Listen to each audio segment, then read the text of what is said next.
খবর। মৌসুমী ঝড়ে শিশুসহ প্রাণ গেছে ৩ জনের। বিভিন্ন স্থানে ঝড়ে ফসলের ব্যাপক ক্ষতি হয়েছে। বিধ্বস্ত হয়েছে অন্তত ৫০০ ঘরবাড়ি। স্থানীয়রা জানায় গাইবান্ধায় গোবিন্দগঞ্জের নাইকোহাট গ্রামে ঘরের উপর গাছ পড়ে মুজিবুর নামে একজনের মৃত্যু হয়েছে। জেলার ৩টি ইউনিয়নে বিধ্বস্ত হয়েছে প্রায় ৫০০ ঘরবাড়ি। বগুড়ায় বিলবোর্ড পড়ে মারা গেছেন আরেকজন। এছাড়া নড়াইলে আম কুড়াতে গিয়ে গাছ চাপায় মারা যায় এক শিশু। ঠাকুরগাঁওয়ে মৌসুমী ঝড়ের সাথে ব্যাপক শিলাবৃষ্টি হয়। এতে রানী সংকৈল ও হরিপুরের কয়েক হাজার বিঘা ফসল নষ্ট হয়েছে। বন্ধ রয়েছে ওই এলাকার বিদ্যুৎ সরবরাহ।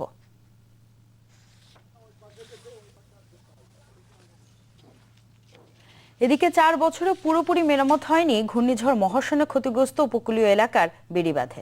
ফলে এখনো জোয়ারে পানি ঢুকছে, প্রায়ই ডুবছে বসত ভিটার ফসলি জমি। স্থানীয়রা বলছে বাঁধগুলো এখনই মেরামত করা না গেলে আবারও বাড়তে পারে ক্ষয়ক্ষতির মাত্রা।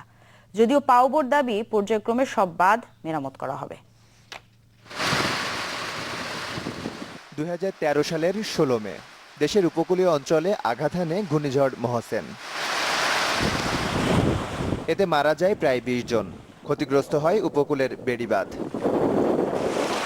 ঘূর্ণিঝড় মহসেনের ৪ বছর পরেও ক্ষতিগ্রস্ত বাঁধ সম্পূর্ণ মেরামত না হয় আজও আতঙ্কে দিন কাটে উপকূলবাসীর।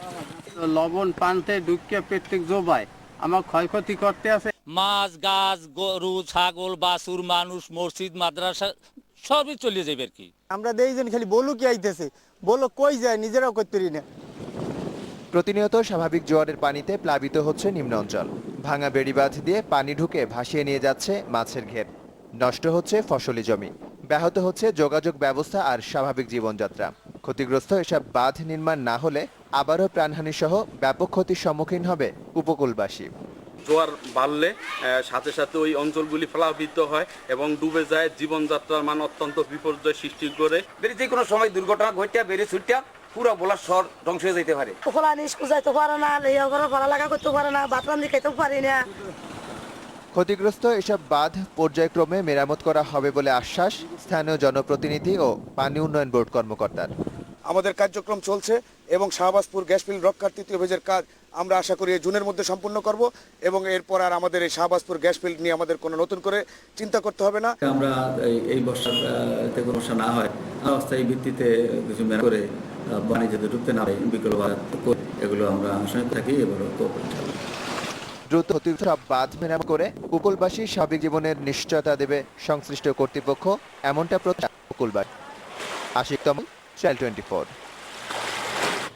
৪১ দিনে কথা বলে ৪২ বছরেও শেষ হয়নি ভারতের ফারাক্কা বাঁধের ফিডার ক্যানেল পরীক্ষা।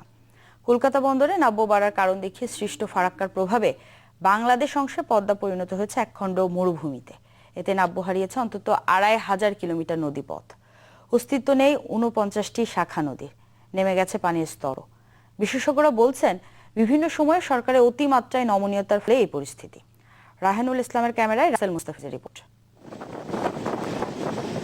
নবাবগঞ্জ সীমান্ত থেকে ফারাক্কা বাঁধের দূরত্ব ১৮ কিলোমিটার। গঙ্গা নদীর ওপর বাঁধ নির্মাণের মূল কাজ শুরু হয় ১৯৬১ সালে, যা শেষ হয় ১৯৭৪-এর ডিসেম্বরে। পরের বছর ৪১ দিনের জন্য পরীক্ষামূলকভাবে চালুর কথা ছিল বাঁধের ফিডার ক্যানেল, যা ৪২ বছরেও শেষ করতে পারেনি ভারত। এর প্রভাব পড়েছে বাংলাদেশের ওপর। ২৫০০ কিলোমিটার নদীপথ হারিয়েছে তার নাব্যতা, বিলীন হয়েছে অন্তত ৪৯টি শাখা নদী, রূপ হারিয়েছে সবুজ শ্যামল প্রকৃতি। সেই সবুজ শ্যামল প্রকৃতি সেটা ধূসর প্রকৃতির দিকে এগিয়ে চলেছি আমরা। তো এটা সবই ফারাক্কার কারণে। এসব কারণে মুমূর্ষ অবস্থা প্রমত্তা পদ্মার, যাতে জীবন ধারণী কঠিন হয়ে পড়েছে নদীপাড়ের মানুষের। তখন ভরা নদী, তো আবহাওয়াটা ঠান্ডা, তখন মানুষ বসবাস করতে। এখন তো পানি যতই আসুক গরম। এখন আমি চোখে দেখেছি, কিন্তু সেই নদীতে পানি শুকায়নি কোনো সময়, আর এখন সে পানি আর থাকে না। পদ্মার এমন দশায় জীববৈচিত্র্যের ওপর নেতিবাচক প্রভাব পড়ার শঙ্কা পরিবেশবিদদের। রাজশাহী শহরের কাছে যে একটা বড় চওড়া অঞ্চল সৃষ্টি হওয়ার কারণে এই অঞ্চলে তাপমাত্রা বৃদ্ধি পাচ্ছে। ফারাক্কার তো একটা ইস্যু, আন্ডারগ্রাউন্ড যেটা ভূগর্ভস্থ পানি, সেই লেয়ারটাও দিন দিন নেমে যাচ্ছে। 1996 সালে হওয়া 30 বছর মেয়াদী গঙ্গা চুক্তিতে পানি বন্টনের বিষয়টি স্পষ্ট করে বলা থাকলেও তা মানছে না প্রতিবেশী ভারত। এজন্য বিভিন্ন আমলে সরকারগুলোর অতিমাত্রায় নমনীয়তাকে দায়ী করছেন নদী বাঁচাও সংগঠনের কর্মীরা। যদি কোনো দেশপ্রেমিক সরকার প্রকৃত অর্থে থেকে থাকে তাহলে উচিত জনগণকে আহ্বান জানানো এই ইস্যুতে জাতিকে ঐক্যবদ্ধ করা একদিক, অন্যদিকে জাতি কি চাচ্ছে এটা আন্তর্জাতিকভাবে এটা প্রতিষ্ঠিত করা। এক সময়ের নদীমাতৃক দেশ হারাচ্ছে তার চিরচেনা পরিচিতি, যা ফিরিয়ে আনতে দ্রুত ব্যবস্থা নেওয়ার তাগিদ পরিবেশবিদ ও নদী গবেষকদের। রাসেল মুস্তাফিজ, চ্যানেল 24, রাজশাহী। ঝিনাইদহের পোড়াহাটি ইউনিয়নের চুয়াডাঙ্গা গ্রামে জঙ্গি আস্তানা সন্দেহে দুটি বাড়ি ঘিরে রেখেছে আইনশৃঙ্খলা বাহিনী। র্যাবের ধারণা বাড়ির ভেতরে বিস্ফোরক থাকতে পারে। ঝিনাইদহ ক্যাম্পের কমান্ডার মেজর মনির জানিয়েছেন, একটি বাড়ি মহেশপুরে নিহত জঙ্গি তুহিনের ভাই সেলিমের, অন্যটি তার চাচাতো ভাই প্রান্তরের।